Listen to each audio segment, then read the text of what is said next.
going to hand it over.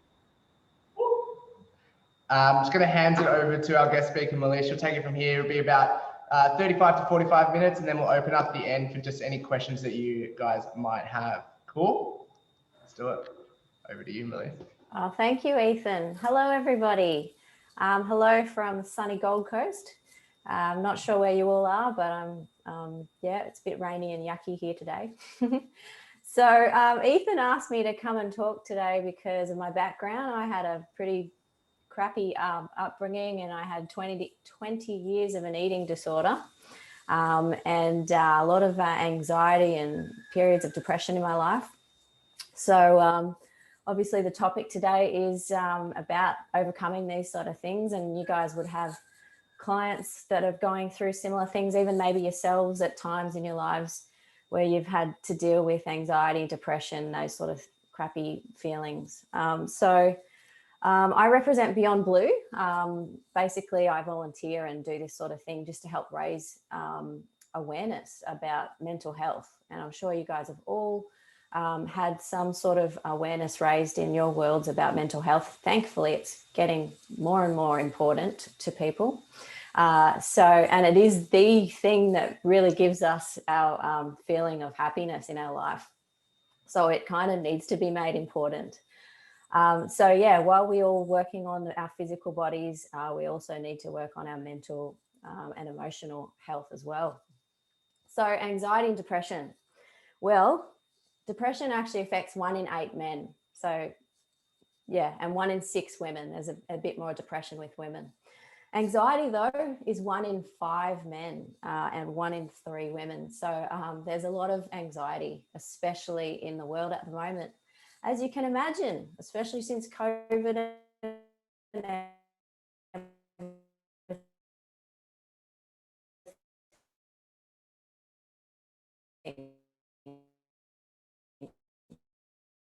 there's been a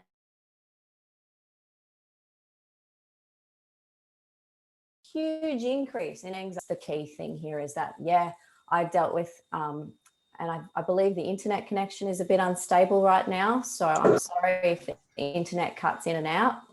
But yeah, I've dealt with anxiety and depression. I come out the other side. I want to share with you what I did in life and what changed for me.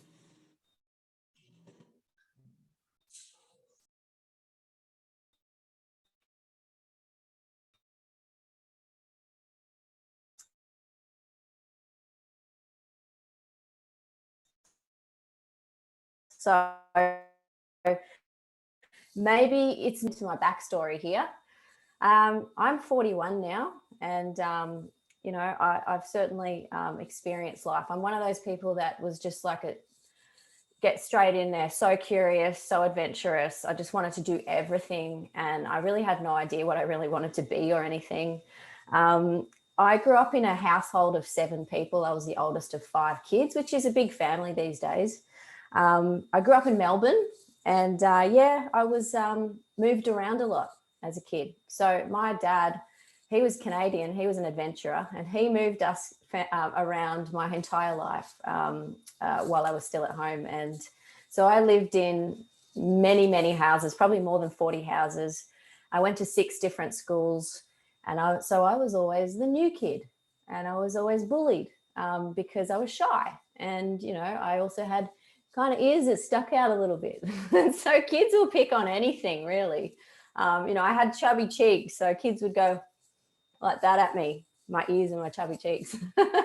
So yeah, as a kid, shy kid, new school, often picked on, I developed some sort of, you know, feelings of alienation, like there was something wrong with me, like I was different. And meanwhile, my dad was trying to help my mum's anxiety. So he trained us 5 kids up like we're in the army. And so I had a highly, highly authoritarian taskmaster father who basically wouldn't give us a moment to be, to have time off and have fun. He even vetted our friends because we were brought up in a religious household, but quite strict religion. So, you know, every kind of control was put on my life. And I kind of began to feel the burden of all these controls in my life as a very young kid. You know, weekends I would have to pull weeds, do the washing, do the ironing. We had turns at, you know, cooking dinner, cleaning up, doing the grocery shopping. Yeah, you can imagine all of the things 7 people household would need to be done. So there was also a lot of loud disagreements in my house growing up. My mum was this caring, conservative nurse, quite shy. She had a nervous breakdown when she was young. So there's a lot of anxiety in the bloodline. And my dad, like I said, this entrepreneur, adventurer, constantly uphauling us all. And those two would argue in front of us. And, you know, I just kind of would tune out to try and deal with it. And I'm sure some of you can relate to that. Growing up, you know, we had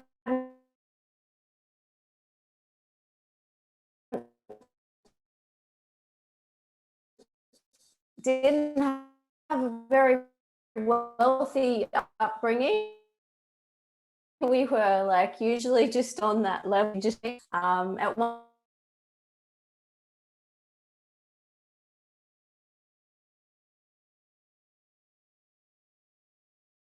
And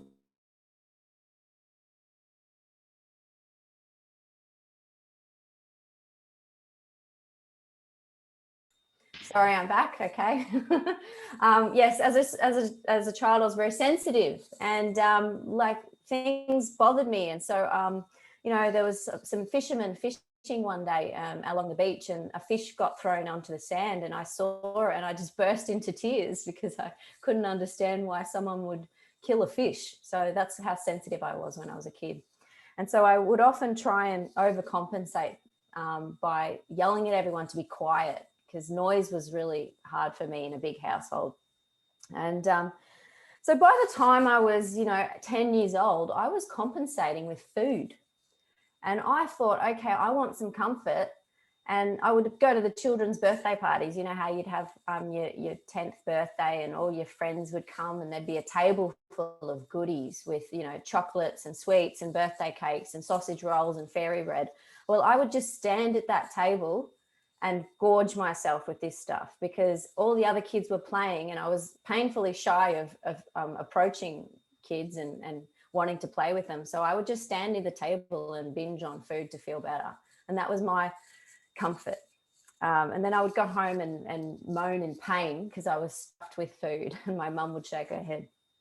So, and then by the time I was about 12, 13, I would come home from school and start eating a huge bowl of cereal after like at 3:30, 4 p.m. And that would be my comfort as well. And so you can imagine I started to gain a little bit of weight in my teens. And I became petrified of this idea because I was always trying to fit in with everybody. Everybody liked. I wanted to please everybody. And so so sorry about this internet problem. So yeah, as a child, I thought, okay, I need to be skinny. And if I'm skinny, then I'll be popular, or at least I'll make some friends, and maybe I'll even find a boyfriend. And so I had this crazy goal when I was like 11 years old that I was going to lose weight. And yeah, it starts very young, doesn't it? So I'm 11 years old and I'm like, okay, how can I lose weight? And I thought, okay, I'll just eat what's healthy. And an 11-year-old who has no education about what's healthy starts to binge on bags of raisins and what she considers health food. And so I ended up being very confused why I put on weight on these health diets. But then when I was 13, I discovered calorie counting. And I ended up buying a little calorie counting book, and I got mums to buy a little food weigher, and I would weigh my food and carefully count every calorie down to the 5 calories, what I thought was as close to the closest 5 calories I could count. And of course, I ended up losing heaps of weight almost very quickly overnight.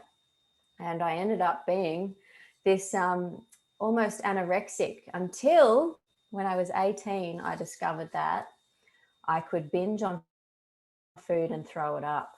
And that was an exciting discovery, very liberating for me when I was 18. Not many consequences when you're 18 and you've still got your health and your ability to bounce back and your vitality. And so, you know, it just felt like I'd found the key to heaven. And but no one noticed my ritualistic behavior. So when I was 17, I finished school and I decided to go to uni. I had no idea what I wanted to study. But I went to uni and I thought, okay, I still need to, my best friends from school, she smoked cigarettes now. And I thought, okay, I need to smoke cigarettes to fit in. And so this is quite embarrassing, but I was like 17. And I noticed someone flick a lit cigarette butt out the window one afternoon. And so I waited till they went around the corner and I picked it up and I inhaled deeply. And it was disgusting. It was like a barbecue in my mouth, but I was in. I thought, yes, I can do this. And I bought my first pack of cigarettes, and it was still kind of gross for a while, but very quickly the body gets used to a new substance, and you know, it lights up that part of the brain, and I got very after a while, and it made me feel good that I was kind of cool.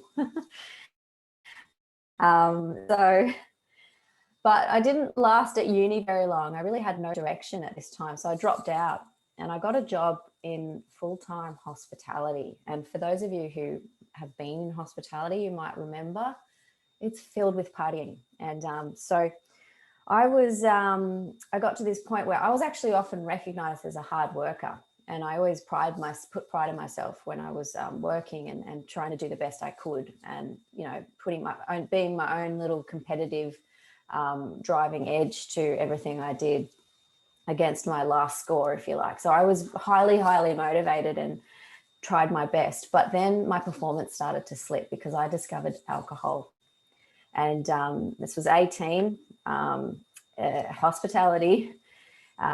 Huge part of hospitality. This was up in Maroochydore. I had a job at Sizzler, and so that did help my eating disorder, an all-you-can-eat buffet where, you know, I could have my cake and eat it too. And you know, I would often hide in the toilets at the end of a shift after I'd binged on the salad bar and throw it all up and then go home and feel quite starving, because the thing is, when you're throwing up food, you lose what's naturally innate, which is your appetite control. And you begin to not know when you're hungry and just feel hungry all the time. And so I ended up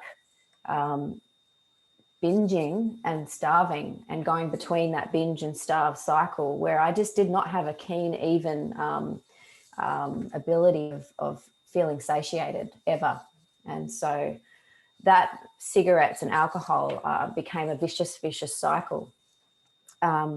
So I did receive multiple written warnings in my job, and I was juggling 3 jobs at that time. I also worked in a bookshop and a cafe. But I really pushed myself. But, you know, I was lucky I was 18 and quite young still, but, you know, I couldn't do that today, that's for sure. Now, I still had this warped perception that I needed someone to show me that I was worthy. And so I thought what I found was the more drinking I did, the more uninhibited I would get. And so that first drink would always give me this beautiful feeling of euphoria.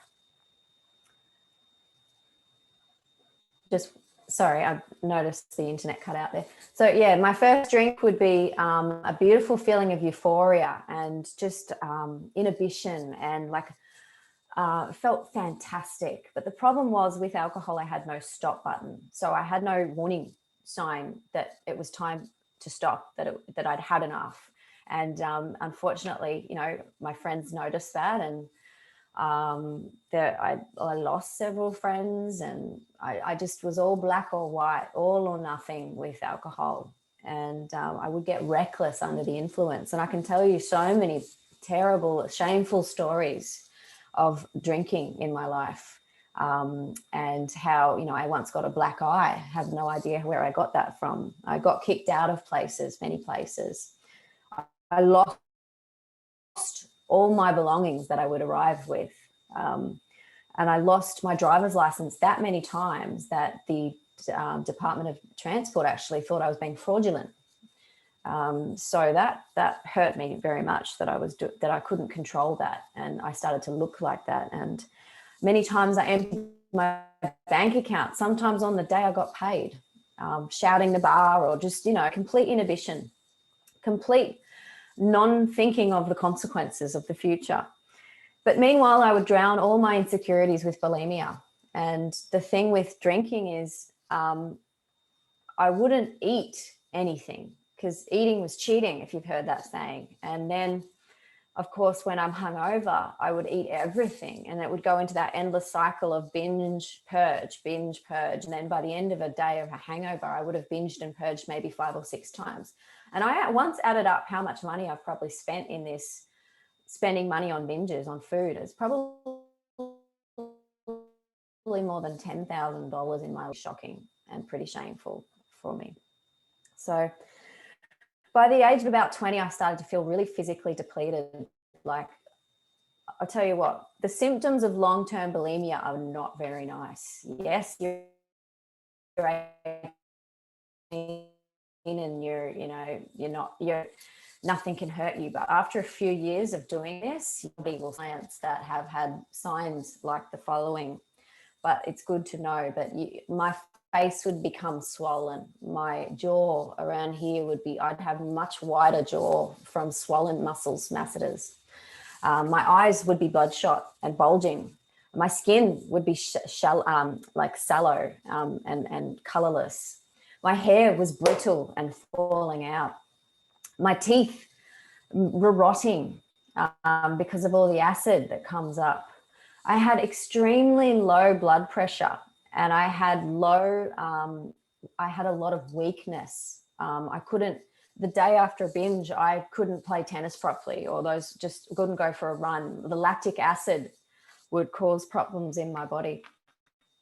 I would see, after a binge straight away, I would see those little specks of light around my head, which is dangerous. This is an electrolyte imbalance. I'm sure you're aware of this stuff, but that's dangerous for my heart. So many times I put my life in danger, but I had this driving ambition that I needed to be skinny, to be popular, to be wanted, to be loved. And ironically, that's what it comes down to, is that I just wanted to be loved.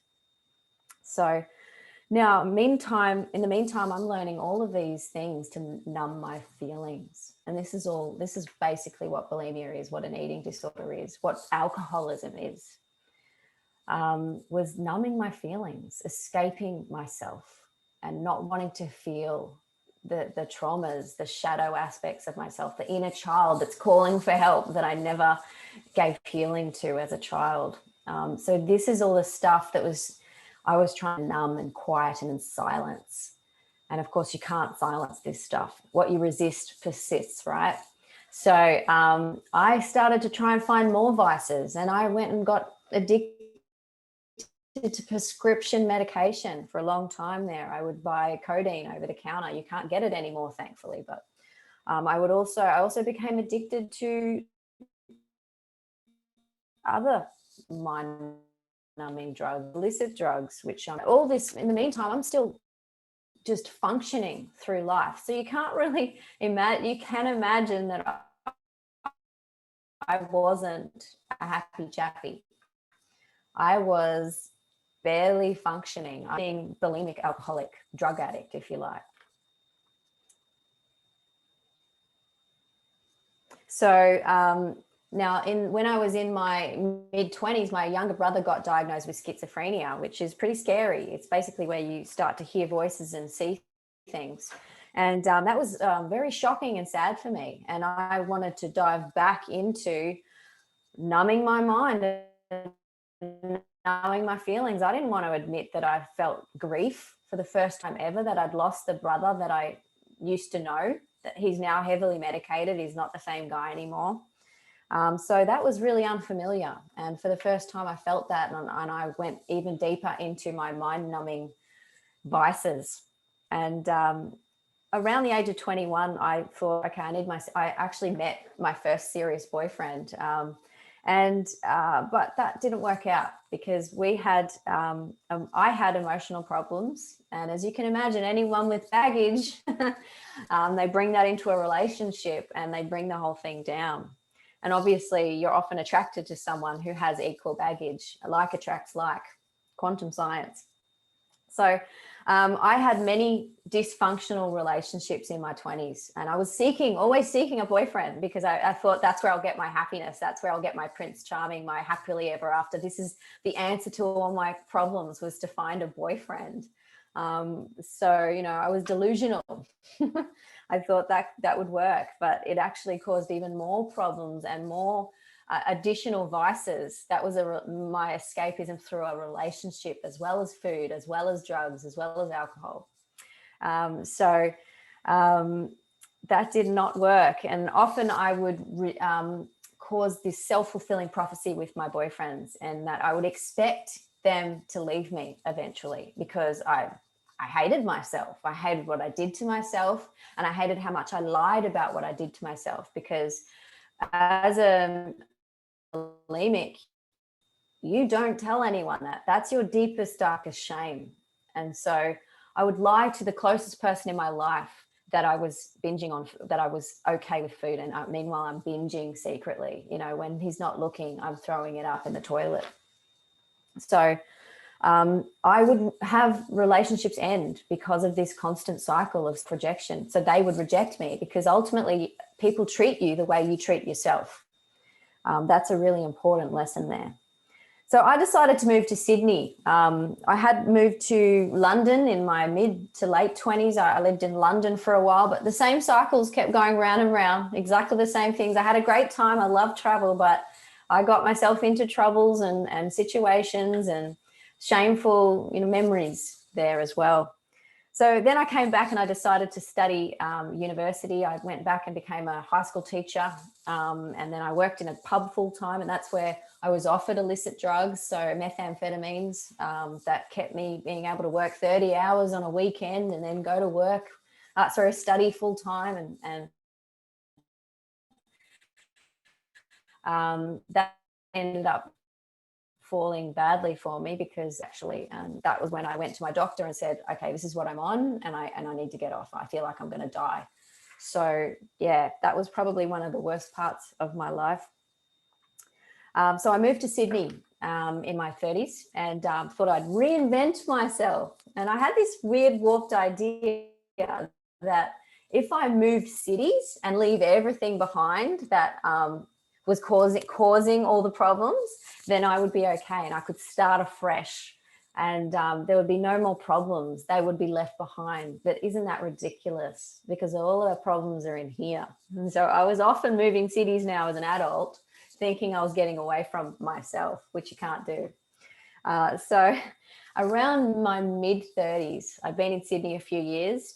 I met a guy called Rob. Now, Rob was an NLP therapist, neuro-linguistic programming. And he basically asked me one question, and it was in a therapy session. And I thought, finally, I need to get some help. I thought it was enough because I was breaking up again with another boyfriend from drinking.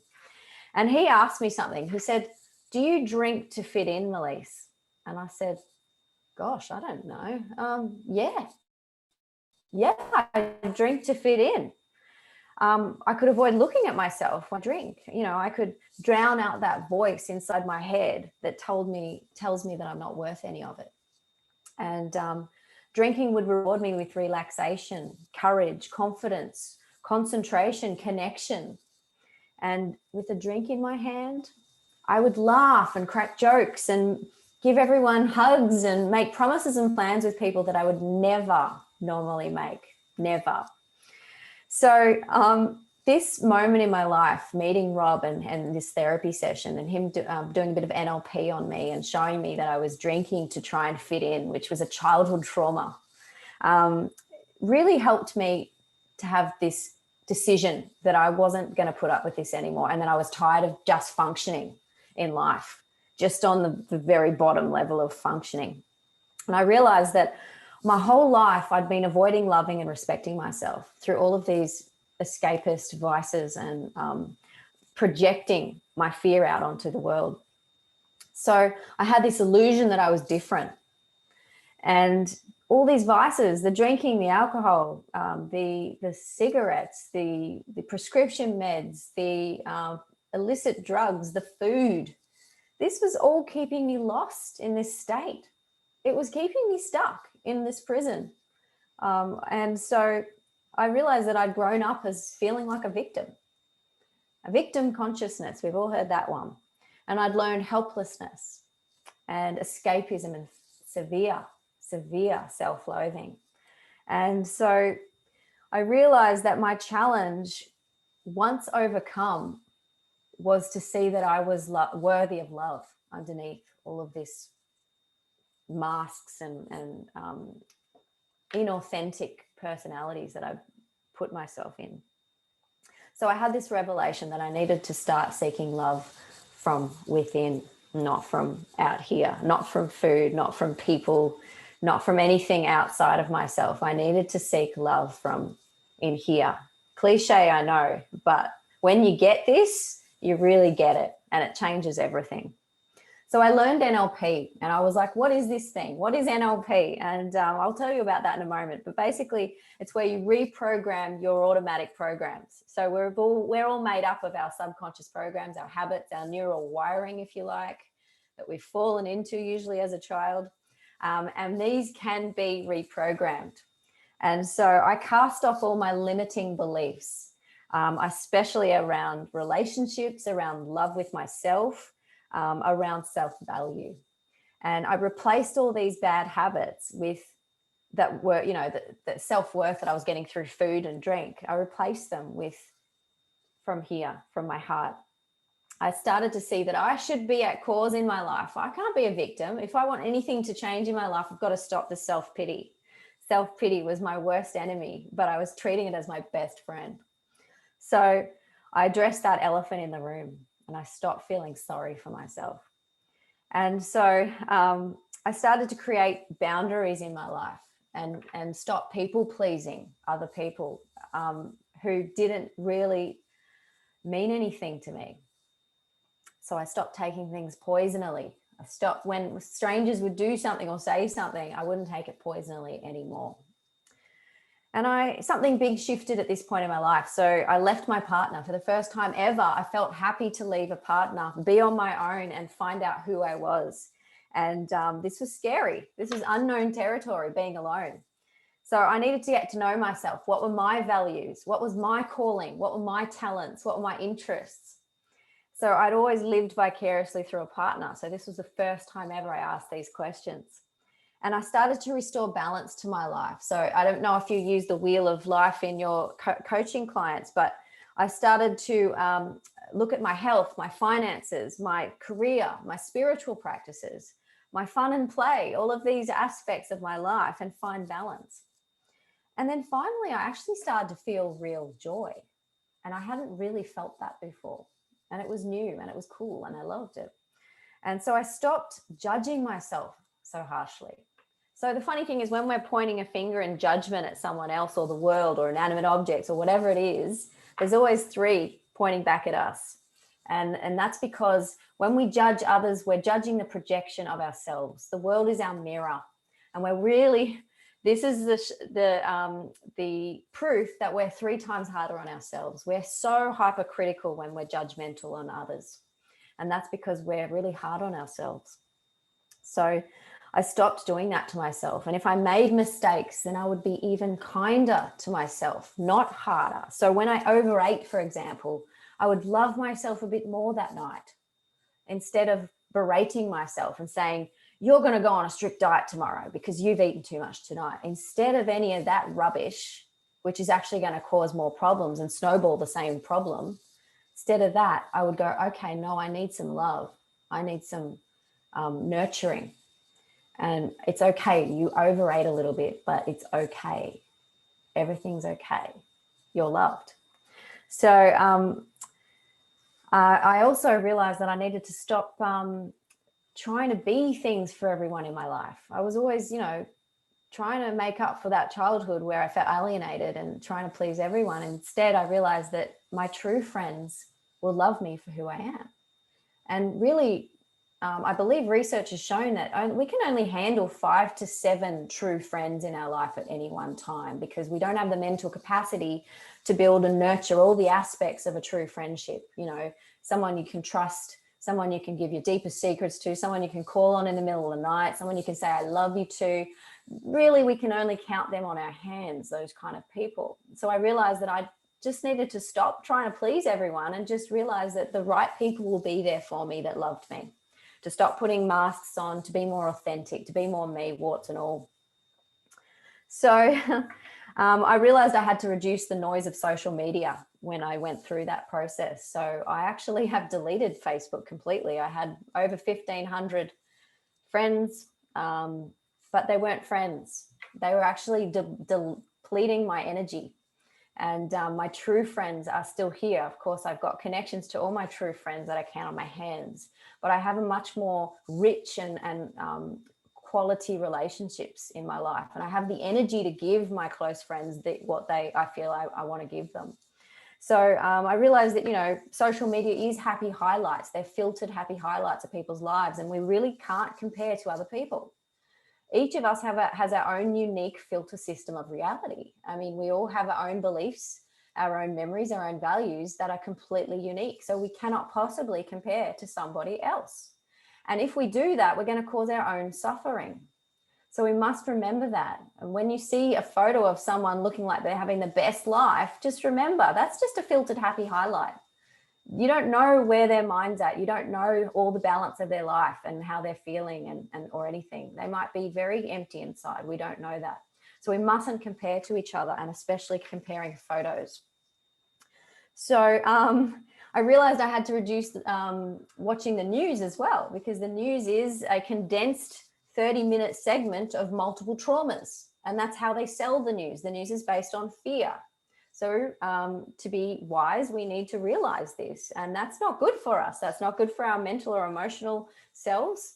And chronic long-term exposure to these kind of traumas are going to cause disease in our body. And we know this. I had to reduce the noise of the news as well. And instead I replaced all of this stuff with the great outdoors and with genuine relationships with people, with old school reading books and making things and hobbies and creating things. I'm an artist as well, so I would paint. So I would go inwards for strength instead. And I now measure my achievements and my efforts by how much I've grown mentally and emotionally, not by how much I've built in the external world. So my highest value now is mastering my mind. And that's my priority. That's something that's so important to me that I want to keep working on every single day of my life, is to overcome the limiting beliefs, the programming, if you like, of my childhood, of the traumas, of the experiences I've gone through, to be able to transcend them, to be able to be unshakable in my peace and my serenity. And that is possible. So now in my mid-30s, my brother Mikey, this is my other brother, he was diagnosed with melanoma cancer, which was stage 4 melanoma cancer. And he was only 28 or something years old. And that sent shockwaves through the entire family. And so that was a new journey for me. And I was just learning to come out of escapism and actually feel grief fully for the first time. And I had to process that over 7 years. He managed to live 7 years. Sadly, he passed away last February, just before COVID, at age 33. And for 7 years, I had to go through that process of feeling my feelings. And I have to admit, I started to change my perception on things with my brother. And I realized that it was a blessing that I got to know my brother and love my brother. And now I celebrate the joy that he brought into our lives, and with fond memories instead of depression or sadness instead. And so this is also part of what gave me strength, was going through the journey of feeling something and grieving something gave me strength. And it was important for my recovery from anxiety and depression, because I tell you what, I have no fear of death anymore. And fear of death is one of the biggest causes of anxiety with human beings. And that's another story. But basically, I asked Mikey for a sign before he passed away, and he gave me one on the other side. But you can look into that sort of stuff. That's another whole nother topic. But yeah, our fear of death is another one that can keep us small, keep us scared. And that's no good, because what's the point if you can't live fully? So yeah, today I finally met my Prince Charming, my husband, when I was about 38. Just before I left Sydney. I was living in Sydney for a few years, and I met Chris, and he was the right guy. Finally, I wasn't actually looking for somebody. I was feeling really good on my own. I'd found my self-love, and I had found a way to feel joy in life, not escaping myself anymore, and finding what I wanted to do, which was coaching and counseling others. So we met, and we had a beautiful wedding in the Bermuda Triangle on a cruise ship, just the two of us. A very exciting adventure. And yeah, today I struggled with finding my purpose over the years. I probably dropped out of 4 different degrees. I ended up becoming a high school teacher, but not lasting very long. I didn't like the system. But what I did do was I studied NLP, and I became an NLP neuro life coach. And then I studied counseling. And so I have a counseling element where I listen to people's stories and I help them find their answers. And today I just love to, that's what I want to do. And especially with COVID having hit us, I feel that there is, like I said, new fears, all different types of fears. There's many camps at the moment with different types of fears. And so just helping people realize that we don't need to be stuck in those kind of mindsets, and that fear attracts fear, which I'm going to talk about in a moment. So today I find a lot of joy in what I do, and I'm not a rescuer. And that's one thing I certainly learned in NLP is we can't be rescuers. You can't save anybody. We need to save ourselves. And that's how we help others, is by helping ourselves, by being an example to everyone else. We actually change others. Without trying to push anyone into anything, we change them just by transforming ourselves and being an example. So use that voice inside our head, that little voice that sometimes is a bully or a victim. We can use that to our advantage. And it's a tool, if you like. And so every time I hear that little voice, if it's being a bully or a victim, I change it. I change it to be empowering. I change it to work with me. And I find healthy alternatives to escaping myself. And I love exercise, of course, we all do. Eating well, I eat organic foods and pure water, and I build real friendships, and I work on all of these elements that we know deep down, we know what we need to do. And that's the thing you're learning when you're learning to be a coach, is all your clients really know deep down what they need to do. They need the motivation, right?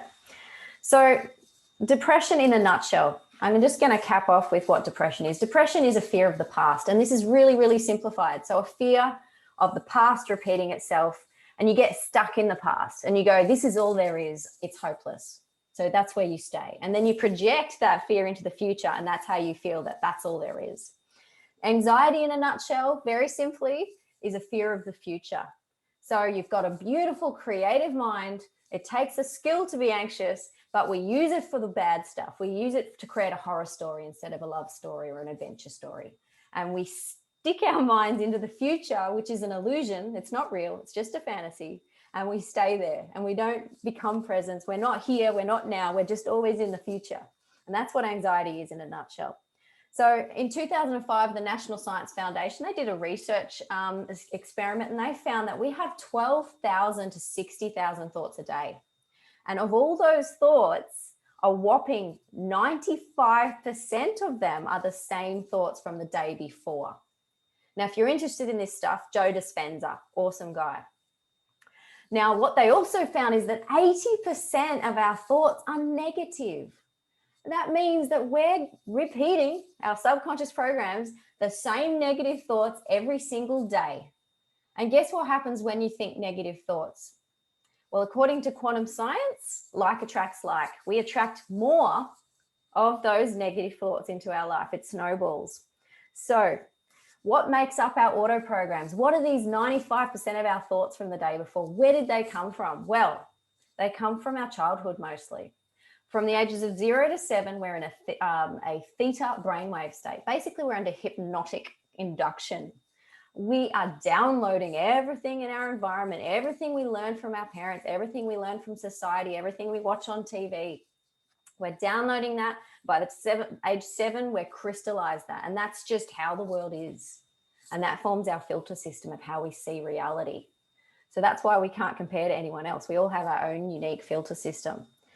But the good news is that neuroscience has shown that we can change our neural pathways. We can change our habits. We can change our personality, which is basically what our habits are. Our chronic thoughts make up our personality or our mood. So how do we change our personality? How do we change our 80% of our programs, which are negative and are bringing more negative crap into our life? Well, what do we want to wire into our brains instead? So if you think about it, all pain comes from the perception of time. So if there was no past and there was no future, would we feel fear? No, we would not feel fear.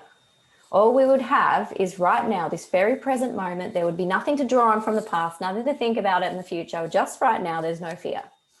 So how do we get into this present state? And this is where there is no fear, there is no anxiety, there is no depression. Well, how do we be present? We're human beings. Remember, we're not human doings. We need to practice being. And that's why meditation has really been a long, ancient tool to help us out of our ego, out of our brain, out of our programming, out of our mind. It's all the same word for the same, it's all the different words for the same thing. So mindfulness, using our 5 senses can help us. That's one quick way. So what are you seeing? What are you feeling? What are you hearing? What are you tasting? What are you, I forgot the other sense, but so using your senses to become present in this moment is one way to get present. Now, what I do is something called heart coherence, and you can look this up on the website, the Heart Math Institute. I would highly urge you to look this up to complement your work. So heart coherence, the Heart Math Institute, is where it's now proven, it's science and spirituality is starting to finally connect, and scientists are quantifying what the spiritualists have said for so long, is that when your brain, it has brain waves. Your brain is electric and there's brain waves. Your heart is magnetic and it has heart waves. So when you entrain the brain waves and the heart waves so that they're coherent, they are running at the same level, you actually go into this beautiful state of heart coherence. And this is where your body starts healing itself. This harmony causes harmony down to the cellular level. It's actually even been shown to fix up hormone imbalances and all sorts of health problems. And not to mention the benefits you get for your mental and emotional self as well. So all you need to do is close your eyes, do a few deep breaths. When you're deep breathing, that's telling your whole biological system it's safe, isn't it? It's taking you away from the fight, flight, freeze, stress hormones, stress chemicals. And it's telling your whole body it's safe and then it's okay. So deep breathing, really important. And then close your eyes, put your hand on your heart. And this is anchoring in NLP. So you're putting emotion to an emotion.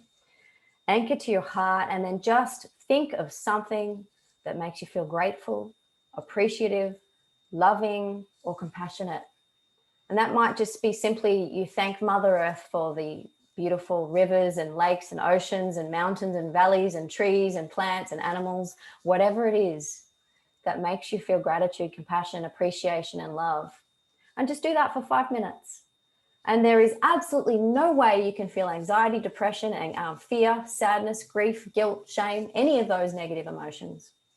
There's no room for those when you're doing this heart coherence activity. So I would urge you to do this. Do the 21-day challenge, 21 days of heart coherence. You'll start rewiring your brain to actually think this way. to actually think in a gratitude, appreciation, love, and compassion. We know 21 days to take to create a new neural pathway. So start with 5 minutes a day. Now, it's an oldie but a goodie, but what would you want people to say at your eulogy, at your funeral? Do you want to have lived well? And what is your version of success? So I know I'm talking a little bit, I haven't got much longer to go, so thank you for your patience. I'm just going to quickly cover this last bit. So now forget about what the media says success is, right? Because that doesn't make you happy. So it's got to be personal. It's got to be from your heart. And this is where you've got to question your values. Are they really what you want? Is what's important in your life from you, or is it from your parents or society? Because you're always going to feel unhappy if it's not from you. If you're not someone who wants to buy a big house and have 5 kids, maybe 2.5 kids, then don't strive for that. Otherwise, you're going to create suffering. If you're not someone who wants to, be the big boss in your career, stop striving for that, because that's what your parents expect from you, because that's only going to lead to suffering. So find out what it is you truly want in your life. And then spend lots of time blessing others and gratitude, compassion, love, and appreciation, because by the time you're on your deathbed, you'll be really, really glad that you did, instead of wasting time going for things that are selfish and that won't make you happy anyway. So I'm going to leave you with a shortcut for getting to the present moment, and which is the key to happiness, really, and joy. So happiness is a state of mind, isn't it? It's neural peptides pumping into your brain chemicals that make you feel good. Happiness does not come from stuff from outside of us. It's just a brain chemical, if you want to put it right down to scientific definition. So it's a state of mind. So all you need to do is access a positive memory or an idea or a thought that makes you feel happy. So train your brain to access these states every day. So all you need to do is think of 3 things you're grateful for. Maybe it's that the sun's out today, or that you have lunch to eat, or that you're happy that you have a great relationship with your mum, for example. So I would urge you to practice heart coherence every day. So getting into appreciation, love, compassion, and gratitude, healing your mind, your body, and your spirit, and also remembering to pump that neuropeptide that makes you feel happy, because you retrain your brain. And yes, I wish you all the best in your journey. There is no golden, rainbow at the end of the tunnel, I should say. It is a journey. And so remember not to race to the finish line. There is no finish line. It's every day that counts. So thank you so much, Ethan. I'll hand it over to you. Yeah, that was amazing, Malise. My internet's dropped out, so I've had to jump in one of the other team members' computers. But that was really, really nice to hear. And it was such a beautiful thing and refreshing thing, because, we get a lot of people in about performance and other things, but just hearing a nice, transparent story in your life was really refreshing. I know a lot of people would have got a lot out of that, so thank you. Does anyone have any questions? I'll get you guys to leave your video off just because of the internet problems, but does anyone have any questions they would like to ask? If you just want to unmute yourself and fire away. So, might not. Ethan, you've normally got one, mate. I think you're the compulsive question asker every time. Oh, cool. Well, yeah, none from me today. There we go. Thanks, Ethan. Well, thank you so much, Malise. Does everyone just want to quickly just give you a round of applause off mute so we can just switch? I'm ready. 3, 2, 1, let's go. Thank you. Thanks, guys. I appreciate your time. Thank you so much. I'll flick you through the recording as well, Malise, and then team, I will post this in the workplace chat if you guys want to have a look over it and watch it again, because it was really great. Thank you so much. Thank you. Yeah, have a good day. You too. Bye, everyone. See you later, guys. See you later, everyone.